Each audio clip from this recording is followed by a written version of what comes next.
recently saw her on Tuesday night at a concert, and to hear as soon as I wake up the next morning that she had been murdered it hit me, and it's still something that I deal with to this day, because such a wonderful life taken away so soon. So domestic violence, and just about everyone that I've spoken with, even starting this event, has dealt with domestic violence in some kind of way, or either experienced it or know someone that has. So it's definitely something that I feel passionate about, that we should, have an open dialogue about. Jerica Wallace, if we can give her a hand real quick. I feel like I'm so far from you. All right. So Jerica was fortunate enough to know Brittany for a lot longer than I did, so I definitely want to hear how it was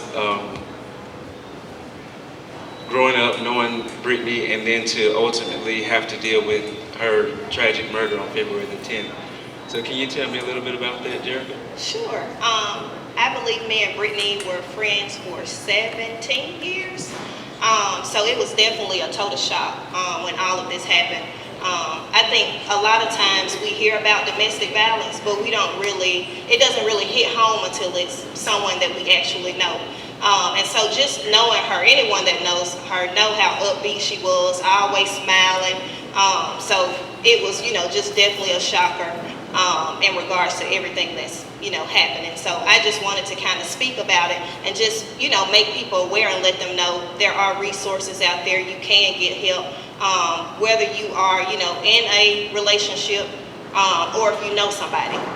Talk about it, get them some help. It's definitely, resources out there, numbers you can call, places you can go to get assistance. Okay, so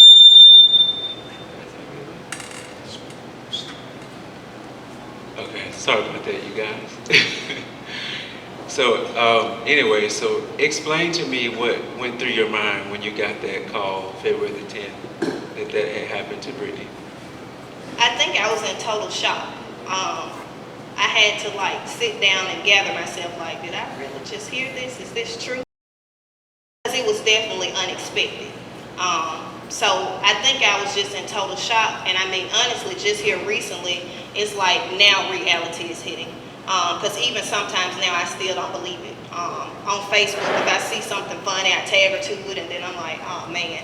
Or I may send her a text, and then I'm like, why she didn't write me back? And then I have to think about it. So just until, here recently, it's like reality is hitting, and I'm have to, realize man, she's not here anymore.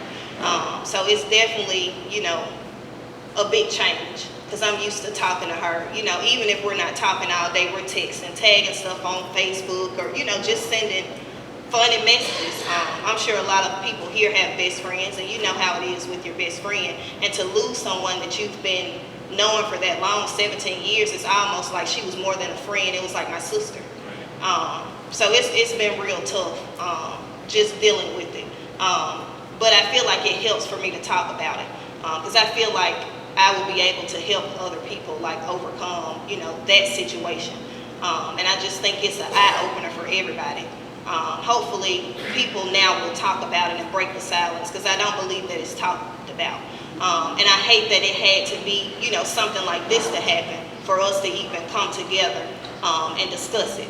But things happen, but I'm just glad that we're able to come together and discuss it at this point.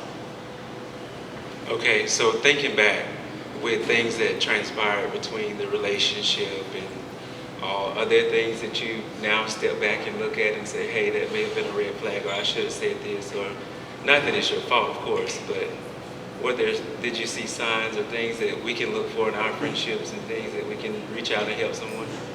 Most definitely.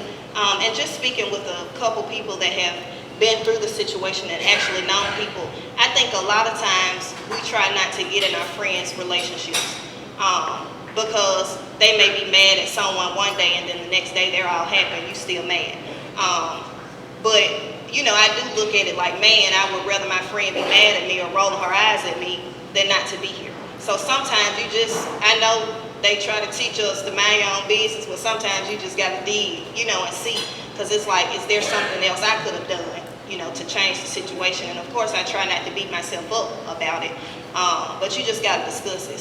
Get in their business. That's just my thoughts on it.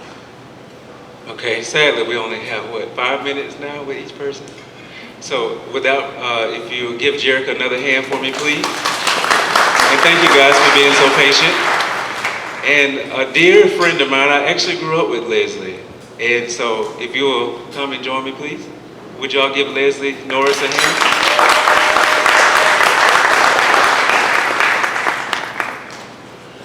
So Leslie, I must tell them about our days growing up a little bit. I always knew Leslie as this very intelligent, quiet, smart, outgoing person.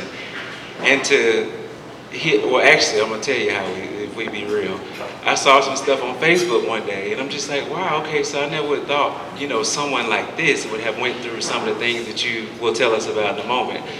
And so during the course of planning this event and all, you've shared a lot of things with me, and I just admire your strength, for one, because it could have been the other way, obviously. And so we had her husband, Reginald Norris, that would have been here. Unfortunately, some things came up. He was not able to join us.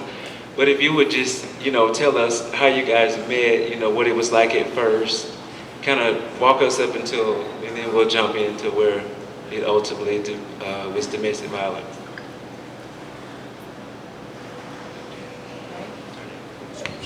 All right. Okay, so met Reggie when I was 17.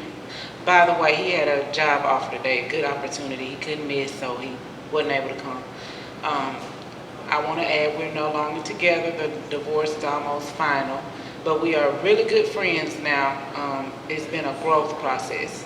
We have 5 kids together, 5 children together, but we real good friends, But the way we met, I was 17 when I met him. He was very charming. Anybody that knows Reggie Norris loves Reggie Norris. Charming person, sweet person, respected in every way. The community, church, his job, anywhere he goes. That's why it was so hard for me to receive it when he became abusive. The red flags, I'll go ahead and tell you the red flags. When you're in high school, you're not really secluded. You're going to play little games or whatever. We had a little split back in high school. He saw other people, I saw other people. Well, men are a little different than women. Me seeing other people during our split, he developed a trust issue towards me, like a animosity. So this was something that was basically hung over my head during the duration of our relationship when we got back together. That was my guilt trip that justified everything. He was traumatized for whatever I did during our little splits. So for years, whenever we would argue, that would come up, and that would be the reason, the underlying reason. Well, I learned, the first thing that stood out to me, something wasn't right. This is not healthy. The possession, he became like possessive. I was his, them my legs. That's mine, though. That's mine, That I've heard people say that, but it wasn't a big deal to me in the beginning. There was the isolation. Everybody meant me no good. Nobody meant me any good but him. He was a broken person. He had a lot of issues growing up that he didn't even realize had caught up with him until we got together. And it started showing in the relationship. So my problem with leaving, me knowing his upbringing and some of the things he dealt with, and me being such a little fixer, I'm always trying to fix people.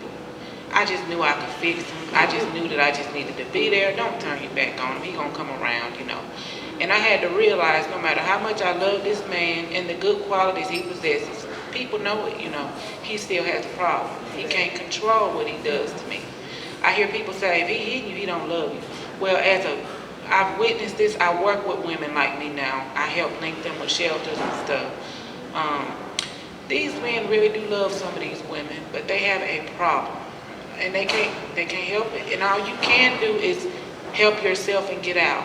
You can't just be with him just because he got a problem, he can't help it. Well, that's understandable, but you're going to end up dead. And then he's going to end up probably killing himself because he can't deal with the fact what he just did to you because he's so messed up in the head. So once the abuse started, what was life like? Because you guys do have 5 children. were they witnessing the abuse? Did you speak with the children? I mean, how did you cope with that?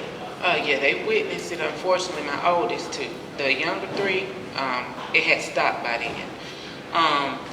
It would be a shocker, like, you know, in the heat of the moment, I look up and see that my oldest boy just saw what happened. And as a mother, it was humiliating, you know, it was embarrassing.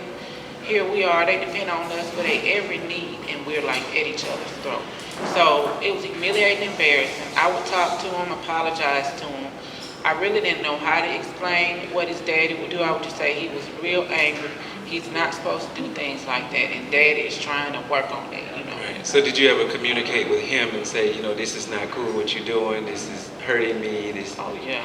Yeah, like, people call me like a little psychologist or whatever. I'm not a psychologist, but I'm always psychoanalyzing things. So I would like research and try to break down to him what's going on with him. Look, this is not right. You can't do this. You have Christian values. You know what's right. You love people. But he had this issue with women, though. Like, this issue with women that he didn't even realize he had until I would point out the things he would say. So I would always point out to him, this is not healthy. You know, I would show him examples of people's relationships, how it ended up in someone dying, or there's never a good end to it. The mother ends up so mentally messed up, she can't even care for her kids. They end up in foster care, or mom might snap one day, kill the dad, end up in prison. It's not a good, it's a dead end situation. Ultimately, how did you get to where you said, I really just can't afford to do this anymore? I guess as the years added up and more kids, you know, coming in the picture, actually, he stopped abusing me, but I was damaged. Like, I was left with the damage. He had started coming around, you know, getting help, and, you know, God was delivering him, but here I was left with the repercussion and the lack of trust and the trauma. So that's what really led to us splitting, because I just couldn't seem to receive this man he had become, because I always feared it's going to come back. He still won't let me wear makeup. He still controls me. The abuse is going to come back, you know. So I just decided I'm not going to wait around a few more years for it to happen again, because it would be like years apart. It wasn't like an every night thing, spaced out abuse, but enough to traumatize me and make me know, hey, this can't go on. We have kids. Okay, I know we have to wrap up, but now, will you just share a little bit about what you do now with the women? Okay, well, it wasn't intentional. Women just kind of knew what I had been through, and they saw that I had been delivered from it. They admired the things I do now. They admired how I came around and came out of it. So they would come to me in secret and like, hey, I'm going through it too. You know, that's how it started. And I just realized I had a passion. Like, I did not want to see another woman go through what I went through. So what I do now is link women to, I don't just tell them call Turning Point or go to the safe house. I talk to them, you know, I don't put them on defense when you say just get out, he don't mean you no good. That puts them on defense. I just talk to them and break down what it's doing to them in the long run, and that's what brings them in. And from there, I'll give them the contact information. Just so happens my foster parents that raised me are part of a ministry that helps battered women, and that little connection right there has done wonders for people. So it's just like, it's God ordering my steps. He just lined it all up. So I have like 10 women that I'm working with right now. Sometimes I even encounter the abusive male. It just happens, and I've even had to protect myself, you know, get a little physical with these men, and that's not safe at all, but right. I'm working on that part of it. All right, ladies and gentlemen, will you give Leslie a hand, please?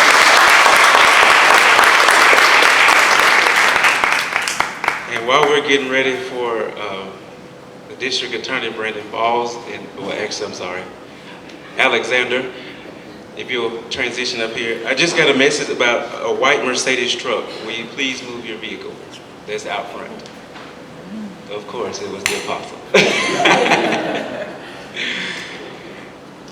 Alexander, I actually recently met, and I was shocked to hear his story, so I won't share any of it. I will actually let you share it, and then we'll get to where you are now.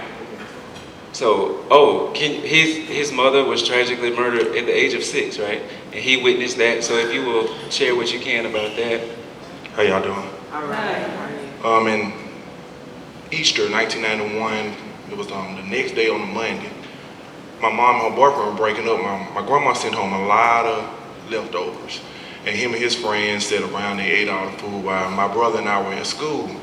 So they started breaking up. Well, he pulled a gun out and just shot in the head in front of everybody in the room. And then it went to total chaos. Like I said, this was 1991. So my teachers back then, due to the area we lived in, they taught us our names, our addresses, our phone numbers, our next of kin. So I knew to go get help. So I grabbed my brother and went and found help. We called 911. I went knocking on doors. My brother was 3, I was 6. I don't know if I said that part. And went and found help. And my grandma, 1991, no cell phones. My grandma was nowhere to be found. My uncle was 16 at the time, had a track meet. And they passed us around from cousins and aunties. Nobody could find my grandma. So my grandma at home curling her hair. And she looks on 42 News. And she sees my mom's best friend, she's having a panic attack and they got her breathing in a brown paper bag. And my grandma said she sees, basically she started curling her hair, she looked at the news and she goes, now if she's there, where's Rhonda, my mom? Then all of a sudden she saw the police putting my brother and I into the back of a police car and the phone rang. And they told her that they had us. It was about maybe 9 o'clock. And they told her that they had us and that my mom had been murdered earlier that day. Okay, so witnessing that, what was life like after that moment? Growing up, witnessing something like that, especially being your mother. I knew at an early age, I knew I was the man of the house. It was just me and my mom. My brother had just got there. He stayed with my grandma. He had just got there maybe February of that year. So I knew it was me and my mom. I knew I was the man of the house. My mama never treated me like a child. You know, 1991, they tell you, don't tell what going on in our house. I'm gonna leave you here. I got to run to work or run somewhere. So I knew I had to watch my brother. I knew it was me and my brother. So I felt like the man of the house. So going from being more independent and helping my mom and ironing my school clothes to going to now I'm staying with my grandma. And it's not so, now I'm a child again. I mean, I had a pretty decent childhood. I didn't have nightmares. I didn't have to go to counseling. To be honest, I do not know how we made it without having to go to counseling. I didn't have nightmares. I wasn't traumatized. And I'm not saying everybody's going to end up like me, because you have some children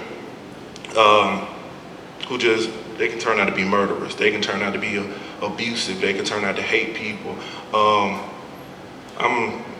It just wasn't like that for me for some reason. Well, that's a blessing. That is a blessing. And thank you so much. Just a quick thing, we will transition to have all the panelists back if you guys have questions, comments, or want to share your stories. So thank you for sharing your story. And I'll go ahead and move right into former Chief Annetta Nunn and District Attorney Brandon Falls, if you guys would both join me. And y'all would give them a hand for taking the time out to speak with us today.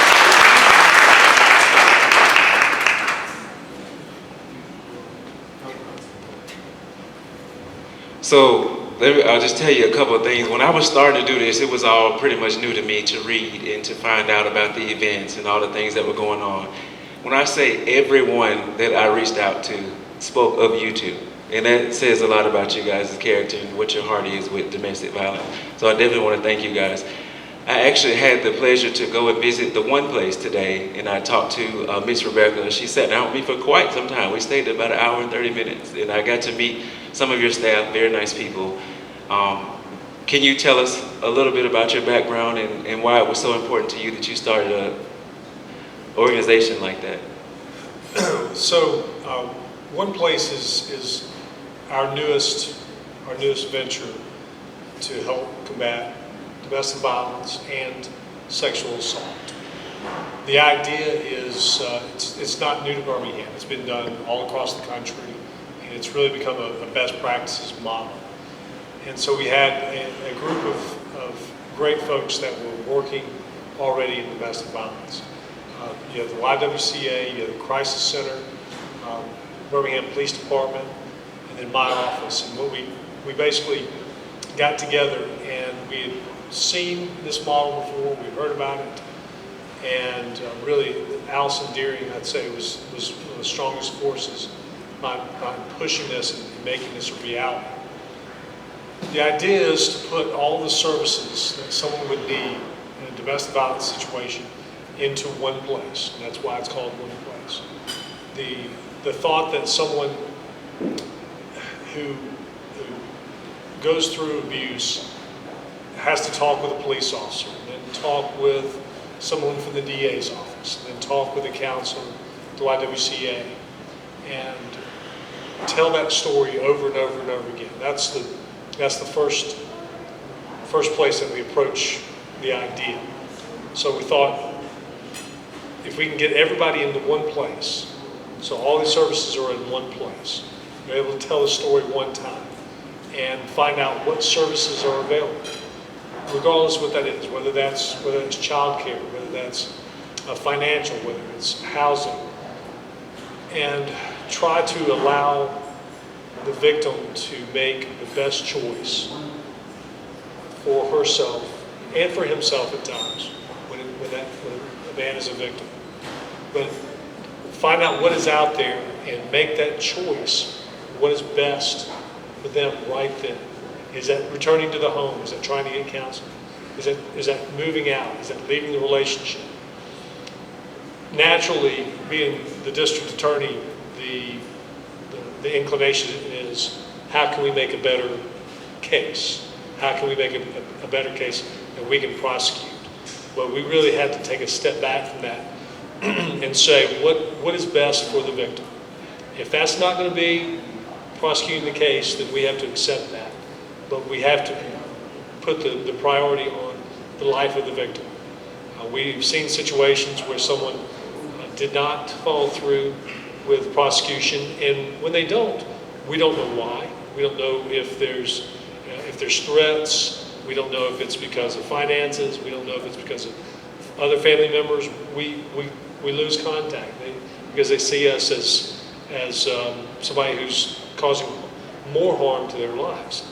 So we had to be able to say as prosecutors, okay, what can we do that is in the best interests of this victim? Let them make a decision for themselves, what is going to save their lives. And if that means that we've got to take a back seat, the prosecution's got to take a back seat, that's fine. But we can use, or I can use, and my office can use, the authority, the position of district attorney to get good folks like all of you to come together, raise awareness on the issue, raise money for an actual facility, an actual building. And we've done that so far. We have a building. We hope to be open within the next several months. Okay. I mean, that's awesome. I actually, like I said, I visited the place today. The people were very helpful. And she told me the importance of having all of those houses basically under one roof. And the ultimate goal was to reduce the incident of homicide, which is what we're seeing a lot of now. So why was it so important for you as to retire from being the police chief to then move into the coordinator of domestic violence at the YWCA? Well, currently I serve as the victim, as the outreach coordinator, community outreach coordinator. But it was important to me because when I was with the police department, you saw domestic violence on both sides, having officers as victims and as perpetrators. So education is key. I had to be educated about it because I had certain ideas and things. You know, how can a police officer be a victim of domestic violence? You're sworn to uphold the law, etc. So I had to be educated. It doesn't matter your occupation. And then around 1999, while I was a deputy chief, I had a cousin who was killed in a murder-suicide in the Inglewood community due to domestic violence. So it's important. So upon retirement, I was contacted by the YWCA about a grant. They were applying for a dedicated domestic violence court for the city of Birmingham, which had a backlog of cases. I said, well, you know, let me pray about it and I'll get back with you. So I accepted the position, working directly with victims as a court advocate and coordinator of that grant.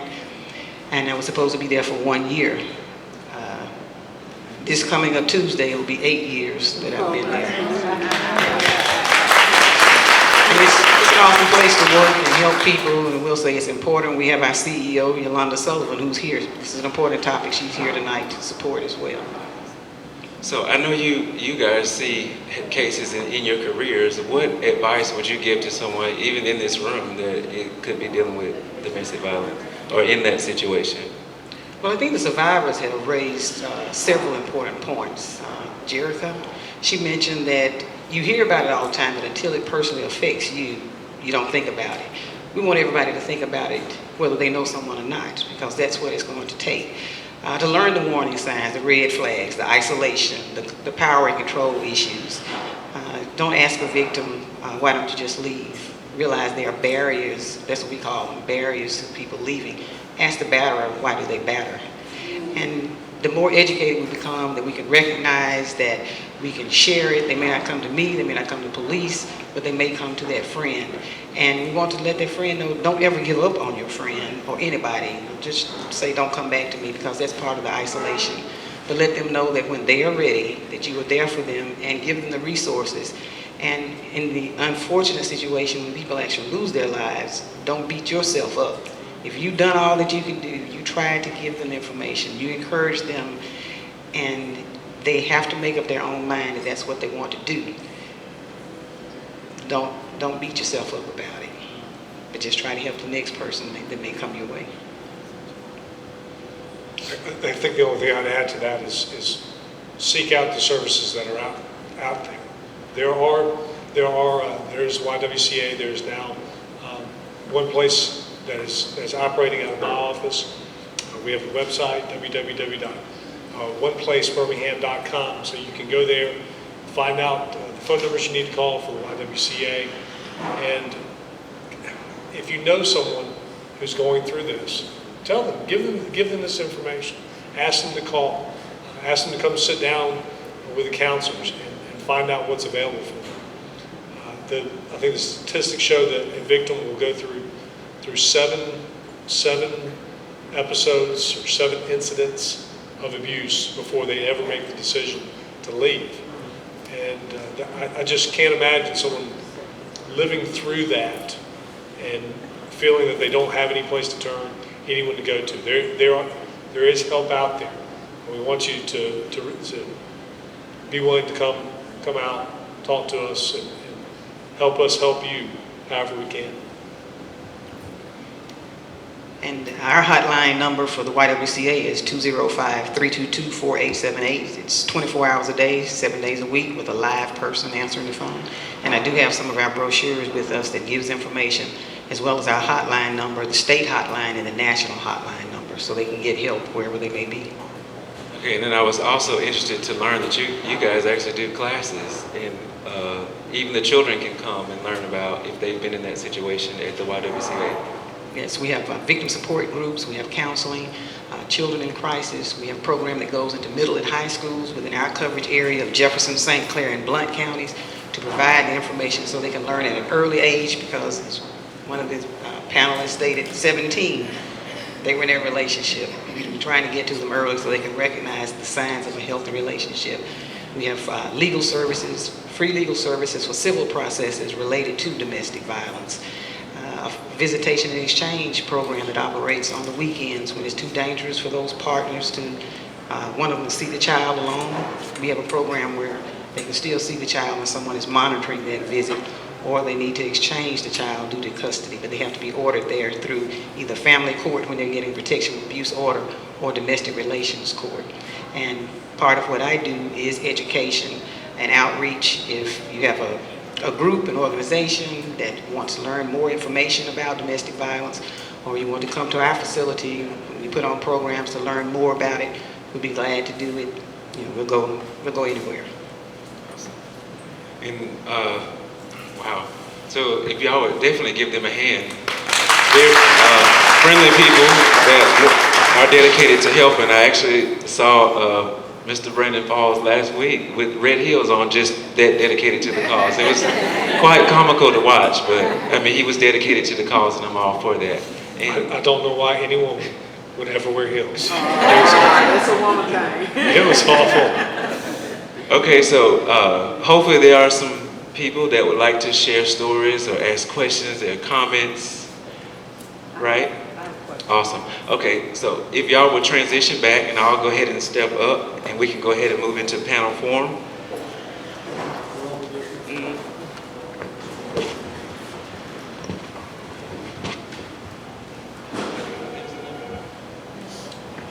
So, Cece? Um, how do you separate when a child has been abused, has been in an abusive case?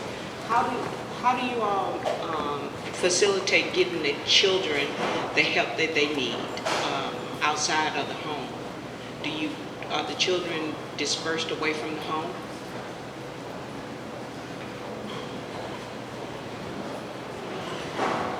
Well, we're not involved in the process of removing children, but if we are dealing directly with a victim, they may be coming to the victim support group. In one of our sessions, while mom is in victim support and occasionally might be dad, they're in a class. The class for the children is held at the same time, so that they're in another procedure. If they need counseling, we do have counselors, but if it's a situation where they have been traumatized beyond what our services can give, we work with another agency, an outside agency that we can recommend them to get more intense services for them. How do I volunteer if I want to volunteer to assist with this service? On our website, we do have a volunteer tab that you can fill out saying what it is that you are interested in doing, and it will be referred to the person that works in that area to make contact with you and provide more. One of the things that comes to me a lot of times through the website, we have survivors who want to share their stories, and that comes to me, and then I will set up a class that we ask them to come to. It lasts about 2 hours. We ask that they've been out of the abusive relationship at least 2 years because we want to re-traumatize anybody. And we have what we call a speakers bureau that we'll put their name on that list, and when we get requests from groups of the media to have them speak, we always contact the person first to see if they're available and if they mind sharing their information. Is there any others? Okay.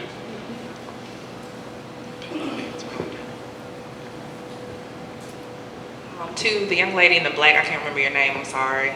I remember you saying that your husband eventually got better or was delivered from being abusive. Did he go through any type of therapy or formal training to get to that point? And were your children, I guess, the children that witnessed it, were they damaged, and did they go through any type of therapy after that? Yes, actually, when I decided to leave, the last time I really decided to leave was 3 years ago actually. Just so happened I had lost touch with my foster parents, and I didn't know that they had decided to take up this position, and it was under the same organization where they help women like me, but they didn't know their foster daughter was going through it. They didn't know I was just like the women at their shelter. So I just called a vent to my foster mom one day.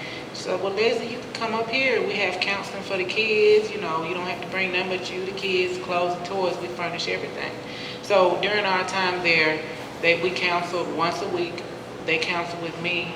They pulled the kids to the side and counseled with them in a separate room.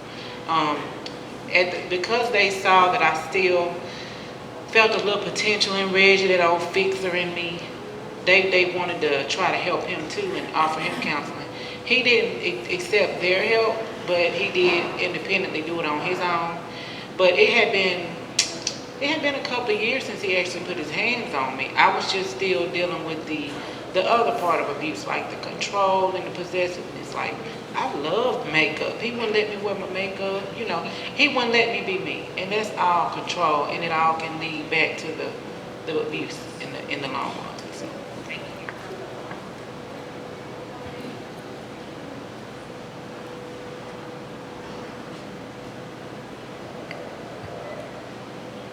There was a question in the back.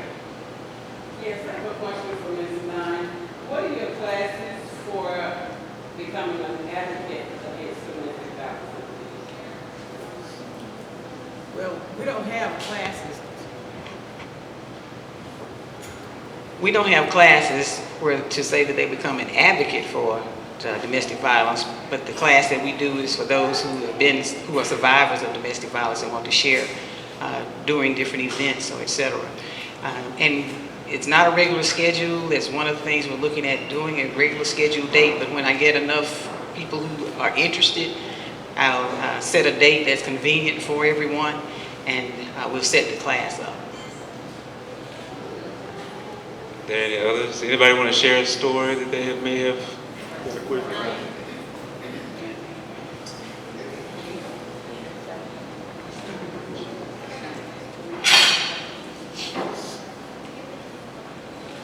I want to elaborate on, I think this is an amazing thing you guys are doing by volunteer, especially you. And you.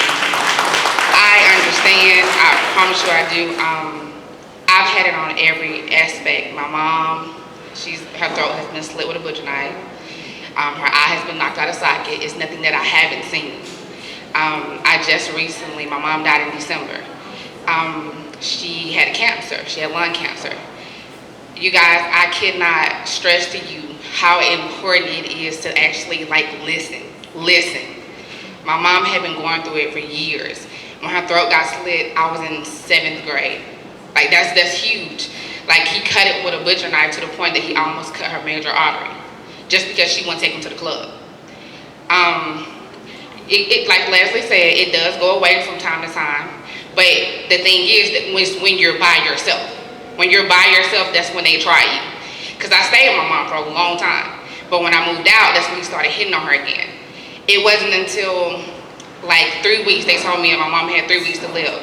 I went to her house, started getting everything together. I kept saying, Mom, why won't you leave? Why won't you leave? What do you mean?